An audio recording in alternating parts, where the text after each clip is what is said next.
ஒரு ஊரில் மிகப்பெரிய கோடீஸ்வரர் ஒருத்தர் இருக்கார். அவர் கிட்ட ஒரு இளைஞன் வந்து வேலை கேட்டு போகிறான்.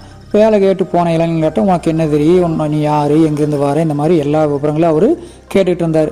அப்படி கேட்டுட்டு இருக்கிறப்ப எனக்கு நல்லா வண்டி ஓட்ட தெரியுங்கய்யா, நான் அருமையாக டிரைவிங் பண்ணுவேன், எப்பேற்பட்ட வண்டி அழகாக ஓட்டி கொடுப்பேன் அப்படின்லாம் சொல்லிட்டு இருக்கிறான்.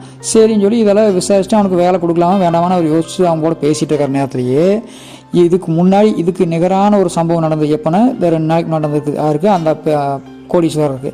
என்ன, இவருடைய பழைய கார் ஒன்று வச்சுருக்காரு. அந்த காரை வந்து நல்ல விலைக்கு விற்றுறோன்னு அப்படின்னு சொல்லி போய் ஒரு முடிவு பண்ணுறாரு. முடிவு பண்ணுறப்போ அது வந்து ஒரு ஆள் வந்து வாங்கிக்கணும்னு சொல்லி ஒத்துக்கிறாரு. அவர் வந்து நான் இன்னைக்கு வந்து சோதனை செஞ்சு பார்த்துட்டு நல்லா இருந்ததுன்னா நான் வாங்கிக்கிறேன், கொஞ்சம் விலைக்கு ஓடி பார்ப்பேன், நல்லா இருந்ததுன்னா அதை நானே கொண்டு போய் வச்சுக்குவேன் அப்படின்னு சொல்லி போட்டு அந்த கார் வாங்குறதுக்கு ஒத்துக்கிறவர் சொல்லிக்கிறாரு. அவரு கரெக்டாக இந்த இளைஞன் கூட பேசிட்டு இருக்கிற நேரத்துக்கு கரெக்டாக வந்துட்டார்.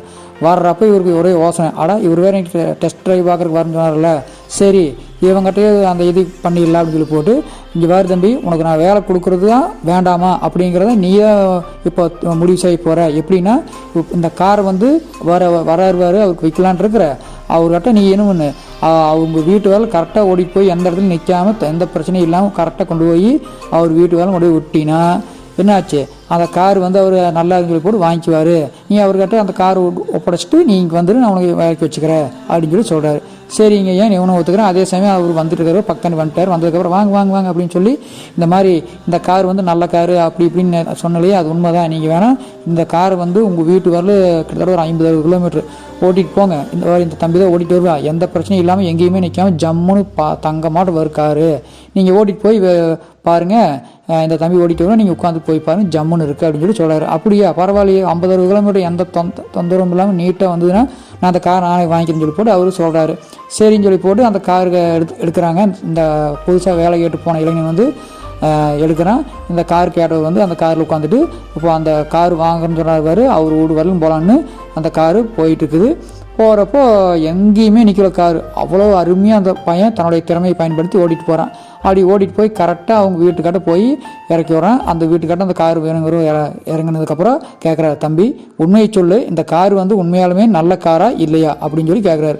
உண்மையை சொல்லு, உண்மையை மட்டுமே சொல்லுப்பா, ஒன்றும் பிரச்சனை இல்லை அப்படின்னு சொல்லி கேட்குறாரு. இவன் வந்து உண்மையான ரொம்ப யதார்த்தமான பையன், உண்மையை மட்டுமே பேசக்கூடிய நல்ல பையன். என்ன பண்ணுறான்னா, ஐயா அந்த கார் வந்து உண்மையாலுமே அங்கேருந்து இங்கே வர அளவுக்கு தரமான காரெல்லாம் கிடையாது, நான் தான் என்னுடைய திறமையெல்லாம் பயன்படுத்தி இந்த காரை ஓடிட்டு வந்து, ஆனால் இந்த கார் வந்து ஒரு 5 கிலோமீட்டர் 10 கிலோமீட்டர் கூட போகாத அளவுக்கு ரொம்ப டம்மியாக இருக்குதுங்க ஐயா. இந்த கார் நீங்கள் வாங்கினீங்கன்னா நீங்களாம் ஓட்டி இந்த கார் வச்சு இது பண்ண முடியாது, மெயின் பண்ண முடியாது அப்படின்னு சொல்லி போட்டு உண்மையை சொல்லிட்டேன்.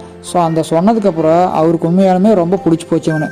அதாவது நமக்கு வந்து வேணுன்னே போய் சொல்லி இவனுக்கு தன்னுடைய அந்த முதலாளிகிட்ட வேலை வாங்கியிருக்கலாம், ஆனால் அப்படி வேலைக்கு அங்கே வேலை கிடைக்கணுங்கிறதுக்காக நம்மக்கிட்ட போய் சொல்லி நம்மளை ஏமாற்றாமல் உண்மையை சொன்னான் பாரு, இவனுடைய மனசு நல்ல மனசு, இவனை மாதிரி ஆளத்தான் நம்ம வேலைக்கு வச்சுக்கணும் அப்படின்னு சொல்லி, தம்பி நீ எங்கிட்டயே வேலைக்கு சேர்ந்துக்கிறியா அப்படிங்காடி, ஐயா அந்த மாதிரி அவர் தரேன்னு சொன்னார், அது விடுப்பா, அவர் எவ்வளோ சம்பளம் தரேன்னு சொன்னாரோ அதை விட பல மடங்கு நான் தரேன். இந்த மாதிரி ஒரு உண்மையான ஒரு மனிதன் வந்து எனக்கு வேலை கிடைக்கிறது ரொம்ப பெரிய விஷயம், அதனால் நீ எங்கிட்டயே வேலைக்கு சேர்ந்து சொல்லி சொன்னங்காட்டி அவனுமே அந்த வேலை கொடுக்குன்னு சொன்னார். அவர்கிட்ட போய் சொல்லிட்டு வந்துட்டு இவர்கிட்டயே வேலைக்கு சேர்ந்துட்டேன். அவர் கொடுக்குறன்னு சொன்ன சம்பளத்தோட இவர்கிட்ட அதிகமாகவே சம்பளம் வாங்கிட்டு நம்ம சந்தோஷமாக இருந்தானா. இந்த கதை மூலியமாக நம்ம தெரிஞ்சுக்க வேண்டிய விஷயம் என்னென்னா, வாழ்க்கையில் எந்த ஒரு சூழ்நிலையுமே பொய் பேசாமல் உண்மையை மட்டுமே பேசி சரியான முறையில் வாழ்க்கை வாழ்ந்தோம்னா அது என்றைக்குமே நம்மளைய நல்ல விதமாக வாழ வைக்கும் அப்படிங்கிறத தெரிஞ்சுக்கணும்.